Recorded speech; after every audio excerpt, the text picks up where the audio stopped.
Na semana que vem vai ter troca de guarda na OAB.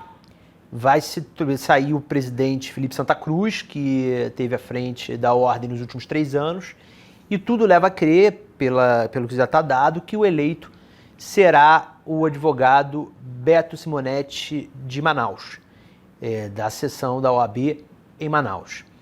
Eu convidei o Felipe Santa Cruz para conversar, fazer um balanço sobre esses 3 anos dele e falar também um pouco sobre o cenário nacional e o que vem pela frente da parte dele na política. Felipe, obrigado por ter topado a conversa. Eu começo te perguntando, vai entrar com tudo agora na política? Vai disputar cargo? Guilherme, obrigado, um prazer falar com você. Deixa eu te dizer, eu não tenho nenhum sonho com isso. Nenhum. Aliás, eu aprendi da forma mais dura possível nos últimos 3 anos que a vida pública no Brasil hoje, para quem se pretende coerente, sério, é muito dura, muito ingrata. Há um ambiente de muito ódio nas redes sociais, há um ambiente de muito ódio na sociedade. Muitas vezes é difícil, na maioria das vezes, que as pessoas compreendam efetivamente a tua história, o que você faz, o que você pensa. Então, a política hoje, pergunta para um dos meus 4 filhos, eles têm horror a essa ideia, né? Agora tem uma coisa que é geracional, vou fazer 50 anos no ano que vem. Você sabe, eu sou um apaixonado pelo Rio de Janeiro. Eu sou aquele carioca que entra no avião para Brasília, por mais que eu ache uma linda cidade, sofrendo e deliro na hora que volto para casa. Sou apaixonado pela minha cidade, pelo meu estado. Tenho dificuldade de ver a situação que o estado está, muito mal, muito abandonado, talvez vivendo o pior momento da sua história. E tenho esse compromisso geracional, meu e de outras pessoas, um compromisso de vida, de contribuir de alguma forma para a reconstrução do Rio de Janeiro. Se isso se dará como candidato, como alguns querem, pessoas fortes do meu estado defendem, que eu respeito muito, ou se isso se dará como advogado, tendo influência nesse processo. Eu vou participar desse movimento, desse projeto de reconstrução do Rio de Janeiro. Fora isso, não tenho outros sonhos não, Guilherme. Assim, gostaria muito de cuidar do meu escritório, acompanhar a formação dos meus filhos que estão chegando em idade universitária e sinto assim, durmo com a consciência muito tranquila com tudo que fiz nessa vida pública institucional como líder de OAB. Uma das pessoas fortes que você citou é o prefeito Eduardo Paes, que publicamente já disse que você é o candidato dele ao governo do estado. Se por alguma situação eleitoral, alguma conjuntura eleitoral, se essa candidatura ao governo do estado não acontecer, você toparia disputar outro cargo ou você só toparia entrar para a política para disputar o governo do estado? O grande projeto que eu topo e que eu vou participar de qualquer forma, que eu já participo, né? O Eduardo é o melhor gestor da nossa geração. Basta ver a mudança de esperança, de perspectiva na cidade em relação a outros períodos, a períodos anteriores, ao governo Crivella.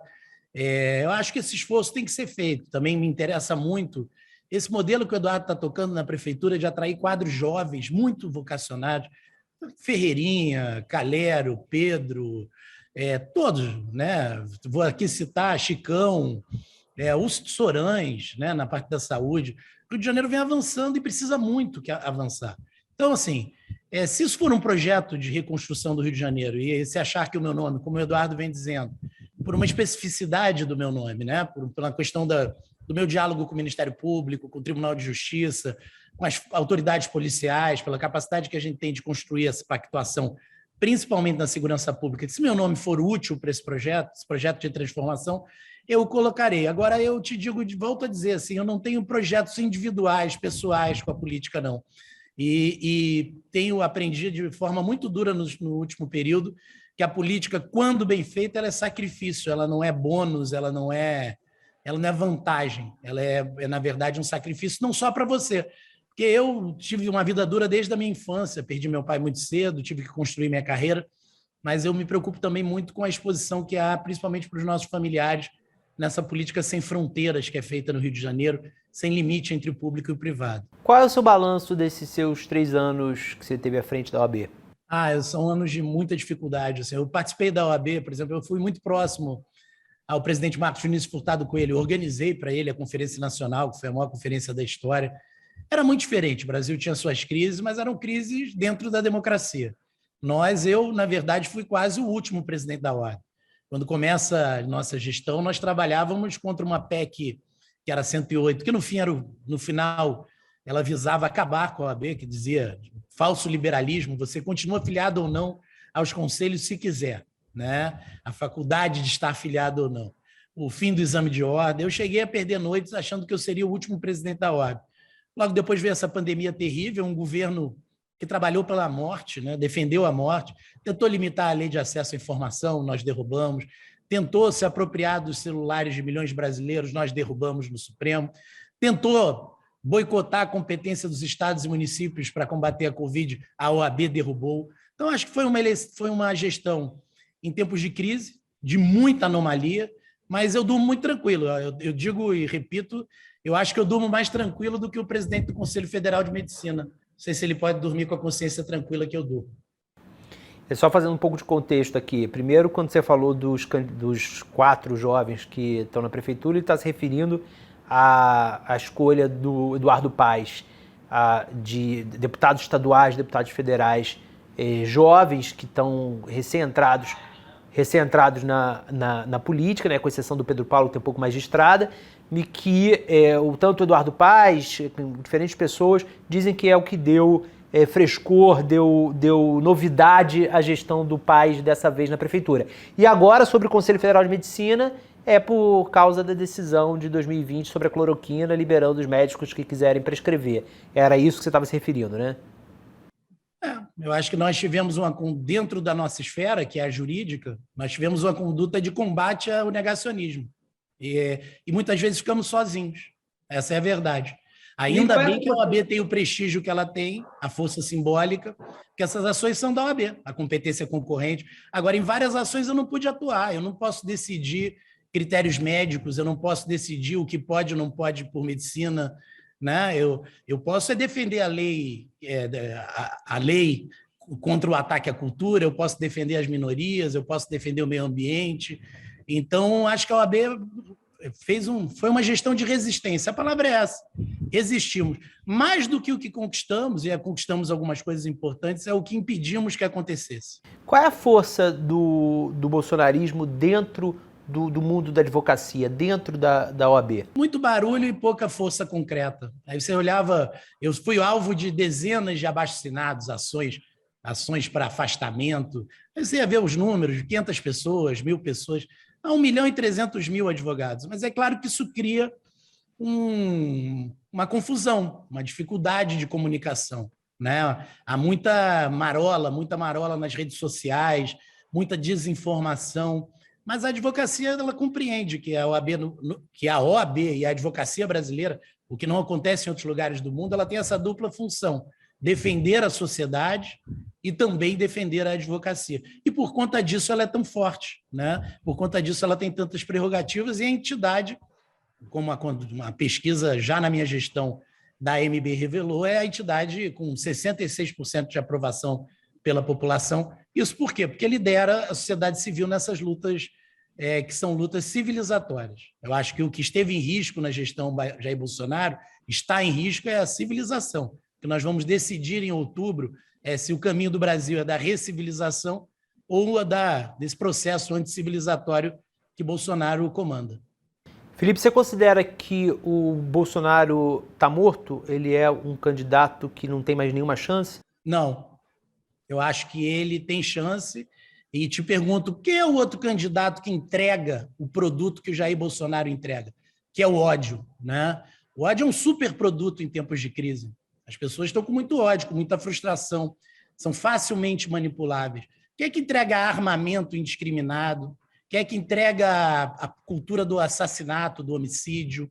Quem é que entrega a cultura da aniquilação do outro? O garimpo ilegal. O Bolsonaro é a institucionalidade da ilegalidade, né? O garimpo ilegal, o madeireiro ilegal, o mau agronegócio, o agronegócio que não consegue ver a longo prazo a importância da sustentabilidade, é a defesa das milícias, é a defesa da lei em causa própria, com as próprias mãos. Então, acho que o Bolsonaro entrega algo que nenhum outro candidato civilizatório consegue entregar. Existe gente no Brasil hoje que quer consumir esse produto por razões individuais, de criminalidade mesmo. Eu disse para você, e fui muito mal interpretado isso em 2019, é uma frase que agora ficou comum, não é que todo bolsonarista é canalha, mas todo canalha tende a ser bolsonarista, porque o bolsonarismo institucionalizou e organizou esses setores que estavam fragmentados e que tinham vergonha das suas agendas. Ou seja, eu vou poluir todos os rios da Amazônia, eu vou derrubar a Amazônia Legal, eu vou institucionalizar a milícia e oprimir as populações carentes do Rio de Janeiro, fazendo caixa para a polícia mais atrasada e mais corrupta. Então, assim, isso era algo que não era sustentável. Hoje é uma agenda política, basta você ver que ele não nega essa agenda, né? Ele vem a público dizer, olha, o meio ambiente está em descalabro, mas as multas caíram 80%. Então, acho que esse produto só ele entrega e, junto com isso, claro, as pessoas que estão frustradas, num país empobrecido, que já vai para quase 10 anos de crise econômica, que não tem condições de comprar gás, não tem condições de... São pessoas facilmente manipuláveis pelo ódio. O ódio vende muito mais fácil do que isso que nós estamos fazendo aqui, que é discutir a complexidade das soluções democráticas. Dizer que aniquilar o outro resolve tudo é sempre um produto mais fácil de ser vendido. Só Bolsonaro oferece isso na bolsa de mercadorias que tem aí na praça. Certo. Você já decidiu quem você vai apoiar como candidato a presidente no primeiro turno? Nosso foco, eu tenho dito, eu não sou um político, eu tenho discutido fazer parte do modelo, num projeto de reconstrução do Rio de Janeiro e acho que estou no lugar certo para isso. Volto a dizer, com pessoas que entendem que a hora é essa, até para que possamos, a minha geração, as nossas gerações mais velhas, entregar um Rio de Janeiro melhor para as novas gerações.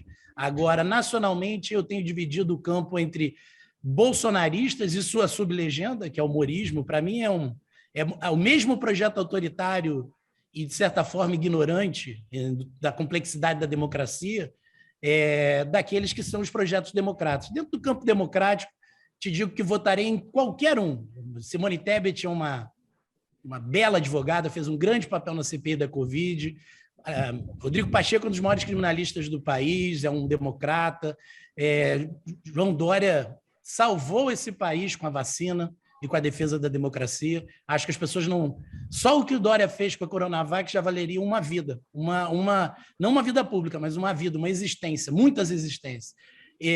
Lula tem suas grandes qualidades, foi um presidente que introduziu no Brasil verdadeiramente compromisso com a pobreza.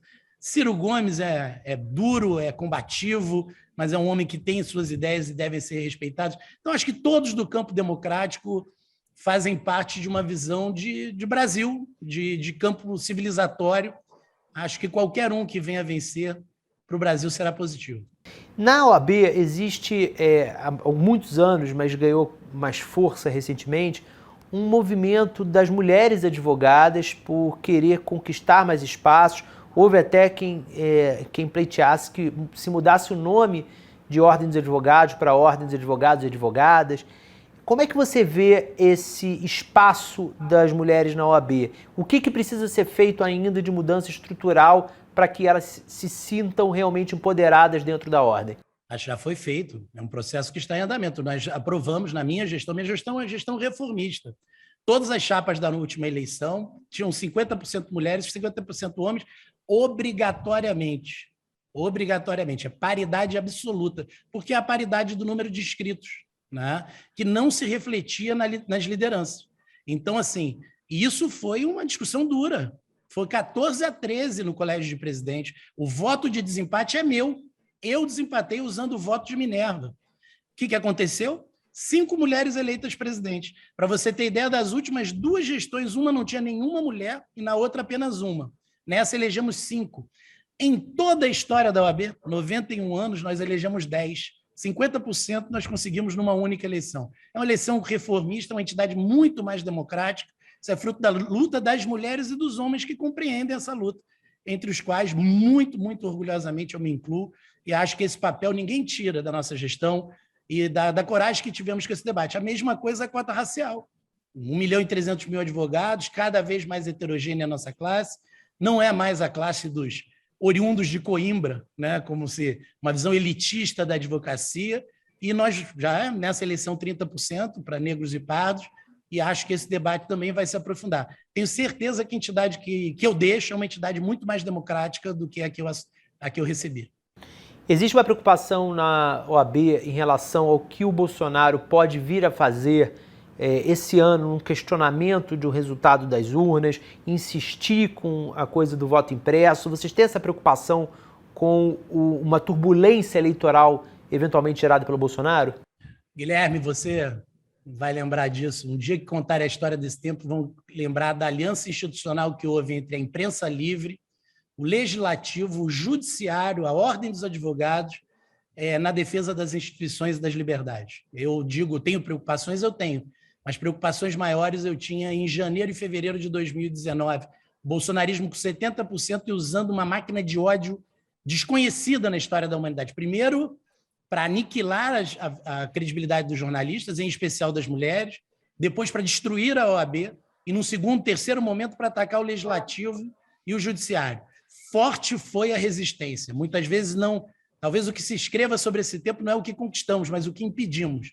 Forte foi a resistência. E hoje há uma sólida articulação institucional que vai ter muita atenção. Nós teremos fortes magistrados à frente do TSE, nós teremos um judiciário atento com o processo eleitoral e o presidente Jair Bolsonaro sabe que ele encontrará forte resistência a qualquer atitude golpista, que é da sua índole, e ele nunca negou isso. Isso aconteceu no 7 de setembro, as pessoas esquecem, está logo ali o 7 de setembro. Bolsonaro armou um circo para garantir uma agenda autoritária, esse circo foi desarmado pelas instituições e nos cabe continuar vigilante. Acho que terá grande resistência a Bolsonaro a qualquer manobra, mas eu tenho certeza que ele tentará essas manobras, até na medida que um governo que tem pouco para entregar do ponto de vista de feitos e de realizações vai ter que seguir com essa agenda de manipulação das massas e manipulação desses sentimentos de frustração que eu citei aqui. Falar um pouquinho do cenário de Fluminense, das eleições no Rio de Janeiro. Qual é a sua visão sobre o governo do Cláudio Castro, atual governador? Primeiro, assim, o governo do Cláudio é um governo de continuidade. O Cláudio não foi eleito, né? O Cláudio fazia parte da chapa do Witzel. Sendo assim, sofre uma série de restrições. É um governador pouco conhecido, é um governador que as pessoas têm dificuldade de entender qual é o seu projeto. Qual foi a habilidade do Cláudio? O Cláudio é uma pessoa muito de bom diálogo, então ele conseguiu construir uma realidade política de sobrevivência para o governo. O que eu acho que o Cláudio não conseguiu, e realmente é o que falta ao Rio de Janeiro, e aí não vem uma individualização, é apontar qual é o projeto de Rio de Janeiro, né? Até porque ele não se elegeu com o projeto de Rio de Janeiro. E aí, um grande ajuste, um grande acordo político de sobrevivência acaba fragilizando esse projeto. A segunda coisa que eu vejo com muita preocupação é o discurso populista. Então, o Rio de Janeiro está agindo como aquela família falida de antigamente, decadente, que já foi milionária, que quando vende o último bem da família, que no caso é a SEDAI, passa a viver como se rico fosse durante um ano e depois vai morar na casa de uma tia. Então, o Rio de Janeiro endividado, o Estado que não paga as suas dívidas com a União, em regime de recuperação e com um discurso que você sabe, está ouvindo aqui no Rio de Janeiro, de que o Estado está ótimo, que os royalties... Ou seja, é uma esquizofrenia, um discurso de que está entrando royalties, discurso que vendeu a SEDAI, e gastando o último dinheiro que o Rio de Janeiro tem, o último dinheiro, a última previsão de caixa extraordinário, sem um planejamento de infraestrutura. Tá? Olha a diferença do trato que a prefeitura, e aqui eu falei da prefeitura, está dando ao dinheiro da SEDAI. O dinheiro vai para a educação, vai para a saúde, vai para a reforma de escola. É um dinheiro a médio e longo prazo, é um dinheiro que pretende eliminar a fila para as operações eletivas, para as cirurgias eletivas, está na mão da saúde, está na mão do Ferreirinha na educação. Então, assim, nós temos que ter muita responsabilidade. Eu acho que o Cláudio, preso pelo calendário eleitoral e na busca dessa reeleição, acho que ele foi um governador de transição muito competente, mas ele ainda não construiu o que Rio de Janeiro ele quer e me preocupa muito, infelizmente, essa aproximação dele com o Bolsonaro. Certamente não é no campo do bolsonarismo e no discurso bolsonarista que nós vamos sair da crise do Rio de Janeiro, até porque certamente o governo Jair Bolsonaro foi o que menos fez pelo Rio de Janeiro. Jair Bolsonaro não é um político do Rio de Janeiro, é um político que estava aqui inoculado, sei lá, incubado aqui no Rio de Janeiro, porque o dinheiro mesmo foi para a região onde ele nasceu, como mostra a imprensa. Aqui no Rio de Janeiro ele inaugurou uma única obra, que foi uma alça da Ponte Rio-Niterói, que não foi nem ele que fez, foi o governo Dilma. Marcelo Freixo é um bom candidato para governar o Rio? É um cara sério, corajoso, já deu provas de seriedade, de honestidade, tenho maior admiração pelo deputado. Acho que a limitação dele, que ele tem, que nós não temos, e a minha preocupação é essa, é que, de certa forma, pela trajetória de combatividade dele, ele também é visto como algo que não amplia. E nós temos que construir no Rio de Janeiro uma frente dos democratas, com ele, com Rodrigo Neves, com setores da centro-direita, com os setores da centro-esquerda. Eu me identifico como uma pessoa de centro-esquerda progressista, mas nós vamos ter que dialogar com todo mundo desse campo anti-bolsonarista para botar de pé isso que eu estou falando, que é um projeto do Rio de Janeiro que enfrente o crime organizado, enfrente as milícias, que hoje são mais graves para o Rio de Janeiro do que o narcotráfico, para poder recuperar um projeto de emprego, renda e desenvolvimento para o Estado, porque o Estado está literalmente sem rumo. Você sente que o Freixo ainda tem uma rejeição por ter sido do PSOL, por ter estado mais à esquerda do que está hoje? Eu acho que é um processo histórico, natural. Ele tem feito movimentos ao centro, só não me parece que esse seja um projeto fácil de ser feito numa única eleição. Ele tem feito esforços de diálogo, tem procurado, tem feito o seu dever de casa, mas o que as pesquisas nos mostram é que ele tem uma grande limitação num setor grande da população, principalmente entre os mais pobres, com uma visão de muito radicalismo. Essa visão pode efetivamente beneficiar Cláudio Castro no segundo turno, o que não é um problema tão grande do Cláudio. Volto a dizer, o Cláudio é uma pessoa de diálogo, acho que ele não tem um projeto de Rio, mas esse projeto do Cláudio, junto do bolsonarismo, mais 4 anos do Rio de Janeiro, eu acho que com certeza, são anos que o Rio de Janeiro não tem para perder. Como é que você vê a eleição para o Senado, Felipe? Já tem 3 pré-candidatos colocados, o Romário para a reeleição, o Alessandro Molon pelo PSB e o deputado André Siciliano pelo PT. O que você sente que vai acontecer aí? Acho essa eleição mais difícil de ser prevista, sabe, Guilherme? Porque, primeiro, que é uma eleição que vai ser decidida na última hora, como tem sido o Senado sempre. Essa eleição é uma eleição muito polarizada nacionalmente, então o debate nacional vai atrair toda a atenção. Depois vai ter, no segundo momento, o debate mais importante para nós, que é o debate sobre o Rio de Janeiro. Sobre isso, enfrentamento à milícia, coragem, reorganização institucional das polícias, recriação. Veja, o governo Whitson Castro acabou com a Secretaria de Segurança. Isso é gravíssimo, é um desserviço. O que foi feito, por exemplo, de investimento pela intervenção, está se perdendo na manutenção da frota, na manutenção, na rediscussão de uma polícia com inteligência. A polícia está desarticulada, na medida que se desarticulou a Secretaria de Segurança. Esses temas tendem a tomar a atenção do eleitor. O último tema será o tema do senador, que, na minha visão, vai estar muito atrelado à eleição presidencial. Então, tende a ser o senador do Bolsonaro com o senador do Lula, se for essa polarização que está se anunciando. Voltando para a eleição de governo do Estado, tem hoje colocados 2 candidatos que se apresentam como de esquerda, né, o Marcelo Freixo e o Rodrigo Neves. Você estaria ali no campo da centro-esquerda também, não dá para a gente dizer que você é centro-direita. Corre-se o risco de ter mais uma vez a divisão do campo progressista no Rio de Janeiro, como vem ocorrendo em todas as últimas eleições? Corre não depende de nós. Você vê que eu falo desde o início, inclusive, que posso ser candidato como posso não ser candidato a nada, e se for esse o encaminhamento, vou votar e fazer campanha como advogado para todos. Não tem nenhuma ideia fixa com isso. Se meu nome for o mais amplo, com maior viabilidade, pelo grupo que eu também integro, que vou me filiar agora, saindo da ordem, porque mantive meu compromisso de não me filiar a partido nenhum na OAB, apesar de poder. Se isso fizer parte desse processo de reconstrução, na nossa visão, e eu tenho dito isso, o Eduardo tem dito isso, toda vez que você vai discutir uma frente, você não pode ser dogmático. Você não pode dizer, eu só aceito a frente se for do meu jeito. Nós sempre aceitamos a frente, discutir essa frente, né? Mas é um processo político complexo. Eu tenho conversado muito com o Rodrigo Neves, que eu conheço de vida inteira, pessoa com quem tenho excelente diálogo, foi um gigantesco prefeito de Niterói. Eu não consigo ver como eu e o Rodrigo possamos concorrer um contra o outro, porque não é inteligente para o que nós defendemos de Rio de Janeiro, compromisso de pessoas públicas que somos. Então, acho que esse diálogo vai se aprofundar. Eu, a partir de agora, saindo da ordem, vai se aprofundar até abril. Eu acho que ele vai se aprofundar muito. Espero que a gente consiga botar de pé um grande campo democrático, mais amplo possível, não excludente, para fazer no Rio de Janeiro a grande batalha de reconstrução do Estado e, sim, ter aqui um grande palanque que impeça a reeleição de Jair Bolsonaro. Você falou que vai se filiar, então tá certo que você se filia ao PSD. Essas são as conversas. Eu tenho outros convites de partidos que eu também agradeço e que eu tenho grande diálogo, você sabe, mas nós estamos conversando, estamos amadurecendo.